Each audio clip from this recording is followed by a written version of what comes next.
The only evidence that we got is we were able to steal or otherwise obtain a piece of the fuel that powers the saucers.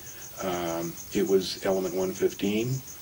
It's a stable element, and we did several experiments with this. We also videotaped these experiments. The experiment was to prove the high gravitational attraction, the heaviness of the element, and other things. We proved it to ourselves. Unfortunately, whoever is in charge of the cover-up stole it back.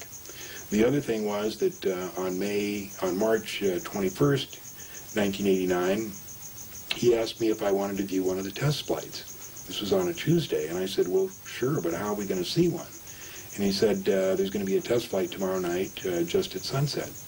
And I know a place where we can sneak in, still be on public land, and watch it.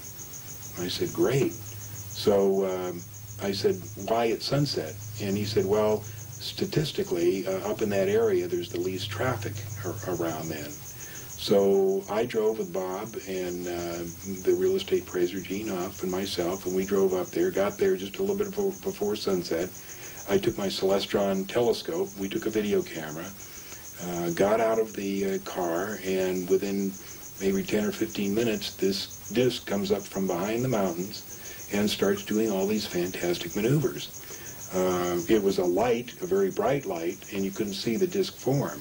But I had my Celestron scope with me, which is 8 inches, extremely powerful, and after a few minutes I was able to get it right in the finder of the Celestron telescope, and I saw for myself it was a disc. There was no question in my mind, and I just watched it go down behind the mountains.